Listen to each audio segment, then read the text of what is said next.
کہ تم فرما دو کیا اللہ تم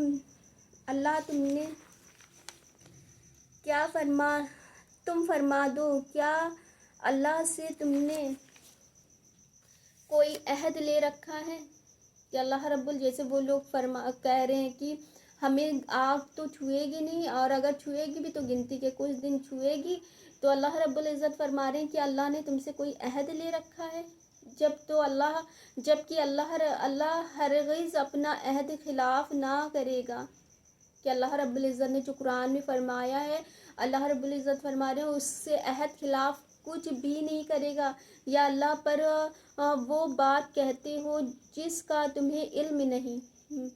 اب آخرت کے دن اللہ کس کو پسند کرے گا، کس کو نہیں پسند کرے گا، کہ اللہ رب العزت فرما رہے ہیں کہتے ہیں ہو جس کا تمہیں علم نہیں۔ ہاں کیوں نہیں، جو گناہ کمائے اور اس کی خطا اسے گھیر لے، کہ جو گناہ کرتے کرتے اللہ رب العزت فرما رہے ہیں کہ ایک گناہ نہیں، خطیات ہوں، یعنی کہ اس کے گناہ اس کو گھیر لیتے ہیں،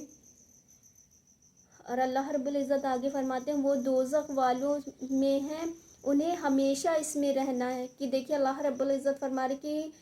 ہم فیہا خالدون، کہ اس میں ہمیشہ رہنا ہے، جہنم کی اللہ رب العزت فرما رہے ہیں فاولئک اصحاب النار ہم فیہا خالدون، کہ اس میں ہمیشہ رہنا ہے، اور آگے اللہ رب العزت فرماتے ہیں کہ اور جو ایمان لائے اور اچھے کام کیے وہ جنت والے ہیں۔ دیکھیے جہاں پر جہنم کی بات ہو رہی وہاں پر بھی اللہ رب العزت فرما رہے کہ ہم فیہا خالدون، کہ اس میں وہ ہمیشہ رہیں گے جہنم میں، اور جہاں پر جنت کی بات ہو رہی وہاں پر بھی اللہ رب العزت فرماتے ہیں کہ وہم فیہا خالدون، کہ اور وہ بھی اس میں جنتوں میں ہمیشہ رہیں گے۔ اور آگے اللہ رب العزت فرماتے ہیں اور جب ہم نے بنی اسرائیل سے عہد لیا کہ اللہ کے سوا کسی کی نہ عبادت کرو اور ماں باپ کے ساتھ بھلائی کرو، کہ اللہ رب العزت فرماتے ہیں کہ ماں باپ کے ساتھ بھلائی کرو۔ اللہ رب العزت کیوں فرما رہے ہیں ماں باپ کے ساتھ بھلائی کرو؟ کیونکہ ماں کے پیروں کے نیچے اللہ رب العزت نے جنت رکھ دیا، کہ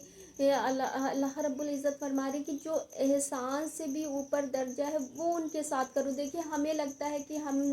نے اگر میرے ساتھ ماں باپ نے بچپن میں جو کچھ بھی کرا، اگر جوانی میں ہم نے ان کے ساتھ وہ سارے کام کر دیے تو ہم نے ان پر اپنا احسان اتار دیا، کہ اللہ رب العزت فرما رہے کہ احسان سے بھی جو اونچا درجہ ہے وہ ان کے ساتھ معاملہ کرو۔ کہ دیکھیے جب ماں باپ اس دنیا میں ہوتے ہیں اور وہ بوڑھے ہو جاتے ہیں، انہیں ہماری تب اتنی ضرورت نہیں ہوتی، جب وہ اس دنیا سے چلے جاتے ہیں تب ان کو ہماری بہت ضرورت ہوتی ہے، ہماری دعاؤں کی ضرورت ہوتی ہے، کہ تب ہوتا ہے احسان سے بھی زیادہ کرنے کا معاملہ، کہ ان کے ساتھ وہ کرو جو احسان سے بھی زیادہ ہو۔ ہمیں ان کے لیے دعائیں کرنی ہے، ان کے لیے ان کے نام سے خیرات زکوٰۃ دینی ہے، جس سے کہ ان کے لیے آسانیاں ہوں۔ اور اللہ رب العزت فرماتے ہیں کہ دیکھیے 3 بندے ایک غار میں پھنس گئے تھے، اور تینوں نے دو نے اپنے معاملات بتائے، یاد کرا اللہ سے کہ اللہ آپ کو اگر میرا وہ معاملہ آپ کو پسند آیا ہو تو یہ پتھر ہٹ جائے، تو وہ پتھر ہلکا سا ہٹا، دوسرے نے دعا کری تو پھر تھوڑا سا اور ہٹ گیا، لیکن جب تیسرے نے دعا کری اپنے ماں باپ کے ساتھ جو احسن سلوک کیا اس نے، اور اللہ سے دعا کی اللہ اگر آپ کو میرا معاملہ اپنے ماں باپ کے ساتھ وہ اگر پسند آیا ہو تو یہ پتھر ہٹ جائے، تو وہ پورا پتھر ہٹ گیا تھا۔ اسی طرح سے دیکھیے ہماری زندگی میں ماں باپ کی دعاؤں سے کتنے پتھر ہٹتے ہیں، اور ہمیں لگتا ہے یہ تو بس ایسے ہی ہے، ہماری زندگی سے آسانیاں ہو گئی۔ وہ اللہ رب العزت فرما رہے ہیں کہ وہ تمہارے ماں باپ کی دعاؤں سے تمہاری لیے آسانیاں ہوتی ہیں زندگی میں۔ اکثر دیکھو جب ماں باپ اس دنیا سے چلے جاتے ہیں تو بچے کتنی مشکل میں ہوتے ہیں، تو ہمیں بس یہی لگتا ہے کہ کاش ہمارے ماں باپ ہوتے اور ہمارے لیے دعائیں کرتے تو ہماری زندگی آسان ہو جاتی۔ لیکن یہاں پر موسیٰ علیہ السلام سے اللہ رب العزت فرماتے ہیں کہ اے موسیٰ اب جو بھی دعا کرنا بہت سوچ سمجھ کر کرنا، کیونکہ اب تیری والدہ تیرے پیچھے دعا کرنے کے لیے نہیں ہے۔ اب جو بھی بات کرنا بہت سوچ سمجھ کر کرنا۔ دیکھیے نبی سے اللہ رب العزت فرما رہے ہیں کہ نبی تو معصوم ہوتے ہیں، ان سے کیا گناہ ہوتا ہے؟ کچھ نہیں، وہ تو لوگوں کے لیے خیر کا اللہ نے انہیں ذریعہ بنا کر بھیجا۔ اللہ رب العزت ان سے فرما رہے ہیں کہ اب تیری ماں نہیں، اب جو بھی کام کرنا بہت سوچ سمجھ کرنا کہ کرنا، اب تیرے پیچھے دعا کرنے والی نہیں ہے۔ اتنا اللہ رب العزت نے ماں کا درجہ رکھا ہے کہ نبی سے اللہ رب العزت فرما رہے ہیں۔ سوچے ہم تو کتنے گناہ گار بندے، تو ہمیں کس طرح سے اپنے ماں باپ کے ساتھ احسن سلوک کرنا چاہیے، جس سے کہ وہ دنیا میں جب تک رہتے ہیں تو ہمارے لیے آسانی ہو، اور جب وہ اس دنیا سے چلے جائیں تو بھی ہمارے لیے آسانی ہو کہ ہم ان کے لیے اتنا خیر بن جائیں۔ آگے اللہ رب العزت فرماتے ہیں اور رشتہ داروں اور یتیموں اور مسکینوں سے اور لوگوں سے اچھی باتیں کہو۔ دیکھیے رشتہ داروں سے اللہ رب العزت فرما رہے ہیں کہ ان کے ساتھ احسن سلوک کا، کہ سب سے پہلے اگر آپ نے کسی کو اپنے مال میں سے اگر کسی کو دینا تو سب سے پہلے رشتہ داروں کا حق ہوتا ہے کہ آپ کے اگر رشتہ داروں میں کوئی ایسا ہے تو سب سے پہلے اس کا حق ہے کہ آپ اس کے ساتھ احسن سلوک کریں، اس کی مدد کریں آپ۔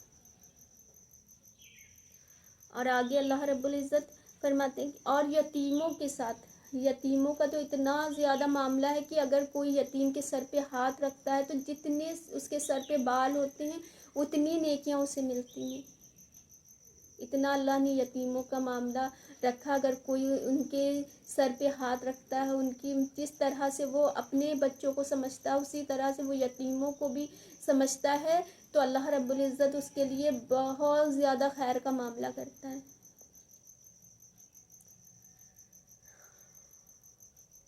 والیتیم والمسکین وقول، اور اللہ رب العزت فرماتے مسکینوں اور لوگوں سے اچھی بات کرو، کہ لوگوں سے اچھی بات یہ زبان ہے جو آپ کے لیے جنت کا بھی راستہ کھولتی ہے اور جہنم کا بھی راستہ کھولتی ہے۔ یہ آپ کے لیے راحت کا بھی ذریعہ ہے اور آپ کے لیے ذلت کا بھی باعث ہے۔ یہ زبان کا اتنا زیادہ اللہ نبی کریم صلی اللہ علیہ وسلم نے فرمایا کہ اسے 2 انگلیوں سے نہیں بلکہ قینچی والی انگلیوں سے، جس طرح سے قینچی اس طرح سے اس کو پکڑ کر رکھنا ہے، اتنا قابو میں رکھنا ہے، کیونکہ یہی آپ کے لیے خیر کا ذریعہ بھی ہے اور آپ کے لیے آخرت کے دن ذلت کا بھی باعث ہوگی۔ دیکھیے جب آخری وقت انسان کا ہوتا ہے تو ہر چیز کا اللہ رب العزت نے جیسے کان سن سکتے ہیں، جب انسان کی روح جسم سے نکل جاتی تب کی میں بات کر رہی ہوں، کان سن سکتے ہیں، کانوں کو سننے، دماغ سمجھ سکتے جو کوئی بولتا ہے،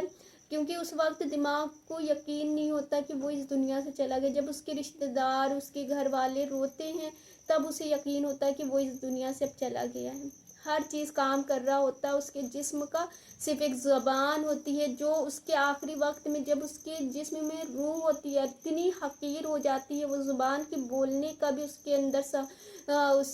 اندر صلاحیت ختم ہو چکی ہوتی ہے کہ اللہ اس کو بولنے کی بھی صلاحیت ختم کر دیتے ہیں، کہ اتنی حقیر اللہ رب العزت اسے کر دیتے ہیں۔ ہر چیز کو مرنے کے بعد بھی ہر چیز اس کا کچھ ٹائم تک کے کام کرتا ہے، کان، آنکھیں، جب انسان کو دفنا دیا جاتا ہے مردہ تو وہ کئی قدم اس کے جو اس کے اپنے ہوتے ہیں اس کی آہٹ تک اسے سنائی دیتی ہے، مردے کو اپنوں کی جو قدم کی آہٹ ہوتی ہے کئی میل تک کے اس کو اپنے رشتہ داروں، اپنے گھر والوں کی آہٹ سنائی دیتی ہے کہ میرے گھر والے مجھے چھوڑ کر جا رہے، لیکن زبان زندہ رہتے، روح جسم میں رہتے اللہ اس کو اتنی حقیر کر دیتا ہے، کیونکہ یہی زبان ہے جو دنیا میں اتنا زیادہ بولتی ہے اتنا، اور آخری وقت میں اسی زبان کو اللہ رب العزت خاموش کر دیتے ہیں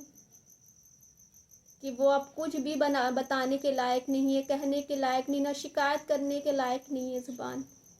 کہ وہ اپنے غم کو، اپنی تکلیفوں کو بتا سکے کہ اس کے ساتھ کیا معاملہ ہو رہا ہے. اتنی حقیر اللہ رب العزت اسے کر دیتے ہیں. تو آج کا سبق اتنا ہی ہے. تو اپنے آس پاس رکھے لوگوں کا خیال، خوش رہیں، خوشیاں بانٹیں اور ایک دوسرے کو اپنی دعا میں یاد رکھیں. تو چاہتے ہیں فی الحال تو آپ سے اجازت. جزاک اللہ خیر.